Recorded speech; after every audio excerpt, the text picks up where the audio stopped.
Welcome to Donmar TV News Channel. Okay, magandang gabi sa inyong lahat. It's 7 o'clock in the evening here in the Philippines at mag-a-update lang tayo tungkol dito kay Congressman Teves. No? Una nating pag-usapan ay itong si Congressman Teves ay may hakbang na ginagawa dito sa Timor-Leste. Okay, sa bansang Timor-Leste. Yan ang una. So, pangalawa nating pag-usapan, itong si Presidente Bongbong Marcos may panawagan kay Congressman Teves. Okay? Pangatlo, itong si DOJ Remulla may reaction tungkol dito sa sitwasyon ni Congressman Teves at yan lahat ipapakita ko yan sa video. Okay? May ipapakita kong video sa inyo at magre-react tayo dito sa tatlong topic na yan. So, bago ang lahat, help me na i-like at i-share tong video natin sa Facebook at sa YouTube para naman kakalat ito sa taong bayan. Okay? Sabay-sabay tayong mag-like and share. 1, 2, 3, go!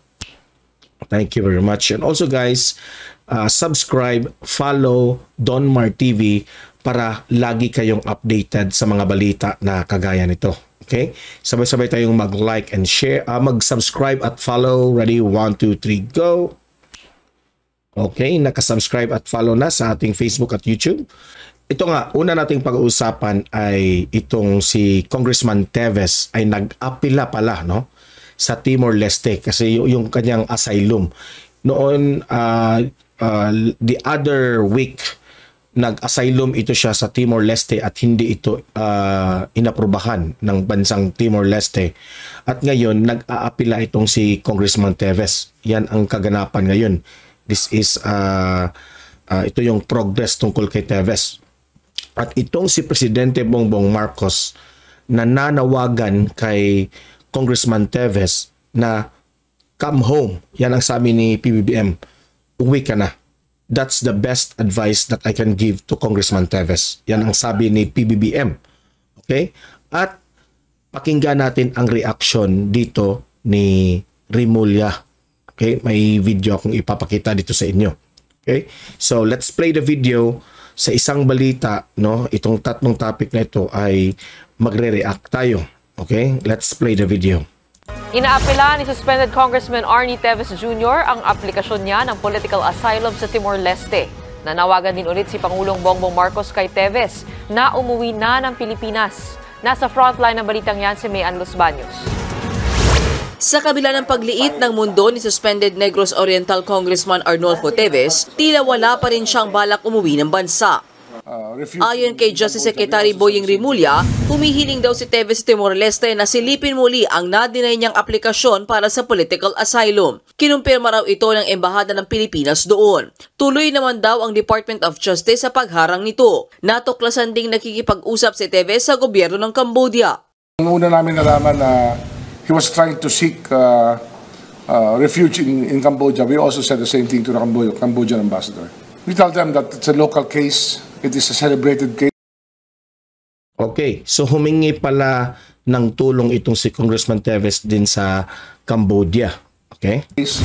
Batid din daw ng Cambodia ang mga isyong kinasasangkutan ni Teves. Kabilang dyan ang pagturing sa kanya bilang mastermind sa pagpatay kay Negros Oriental Governor Roel Degamo. It's in the headlines of the media. It's easy to Google. It's easy to search. It's easy to validate and verify. It's under investigation by the NBI, and we are complete with the press briefings on this matter. And of course, public briefings. Sa pag-usbong ng usapin sa posibleng pagkansela ng pasaporte ni Teves, kung hindi pa siya uuwi ng bansa, nagbanta ang kanyang kampo na kakasuhan ang DOJ kung ituloy ito. Wala raw sapat na batayan ng DOJ para gawin ito. Hindi naman natinag si Remulla. Mag-file sila ng kaso kung meron silang gusto na mag-file. Pagilinaw naman niya, hihilingin lang nilang i-cancel ang passport ni Teves kapag naihain na ang mga reklamo laban sa kongresista. Ngayong araw o sa Lunes, posibleng isasampa ang mga reklamo. May buwelta din si Remulla sa mga kumikestyon sa matagal na pagsumiti ng reklamo. Ngayon ipa-file na sila, ayaw naman nila. Sinasabi dati, wala ang kaso fina-file. Ngayon pa-file na, ayaw naman nila. Ano ba talaga? May 5 araw lang si Teves para iapila ang hiling na political asylum sa Timor-Leste. Si Pangulong Bongbong Marcos sa kagaling lang sa 42nd ASEAN Summit, nakausap daw si Timor-Leste Prime Minister Taur Matanruak ukol kay Teves. Sabi ni PBBM, wala munang dagdag na hakbang ang gobyerno para mapauwi ang suspended congressman. I think they will continue to go through the process, appeal process para sa those who are applying funds.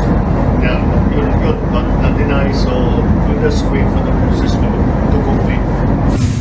Payo naman ulit ni PBBM kay Teves, Come on. That's the best advice I can give him. Come on. sa pagiging mailap pa rin ni Teves sa pagharap sa mga isyong ipinupukol sa kanya, nagbawala na rin si House Speaker Martin Romualdez sa posibilidad na tuluyan ang sibakin si Teves sa Kamara. Kung hindi pa siya bumalik, in continued defiance ng order natin na tapos na yung travel authority, na-deny yung extension, and kumbaga may return to work order na ako sa kanya, at kung ayaw pa, pag nag-lapse yung 60-day. Tingnan nyo yung mata ni Martin Romualdez, guys. Parang pagod na. Suspension, yung ethics committee can reconvene. Ayan, pagod na. And with other developments, dapat talaga bumalik. At kung hindi, there may be another ethics recommendation for further Speaker Romualdez, matulog ka na. O kaya inaantok ka na. sanctions against Nagbabalita mula sa frontline. Okay, yan. So, yan ang latest balita sa News 5 tungkol dito nga sa kalagayan ni Congressman Teves. Now, ang tanong ngayon, ang daming mga reaksyon sa ating kababayan na dapat bang sundin ni Congressman Teves si PBBM na umuwi na lang dito sa Pilipinas? Okay? So, i-comment nyo. Ano sa opinion nyo dito, mga audience ko dito? Dapat bang sundin ni Congressman Teves itong si PBBM na ang payo ay umuwi na lang dito sa Pilipinas? Okay?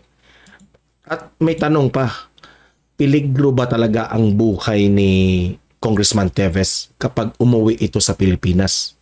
Okay? Comment down below. Mag-react kayo sa comment section kung talaga bang nasa peligro ang buhay ni Teves kapag umuwi siya. Okay? So, ang tanong pa rin, ano kaya ang magiging resulta kapag umuwi ito si Teves? Ano sa palagay nyo? Anong analysis nyo dito? Kapag umuwi si Teves, ano ang posibleng mangyari?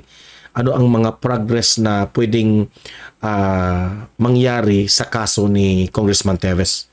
At kapag ma-approve siya sa Timor-Leste sa kanyang pag-apila sa kanyang asylum, ano ang magiging mangyari? Uuwi pa ba siya sa Pilipinas kapag ma-approve ang kanyang asylum? Yan ang mga tanong ng ating mga experts, mga political experts dito tungkol kay Congressman Teves. At kapag hindi siya ma-approbahan ng bansang Timor-Leste, itong Cambodia na nanghingi siya ng tulong rin, ano kaya ang posibleng mangyari dito sa Cambodia? Siya ba ay magiging pabor ba sa kanya ang refuge na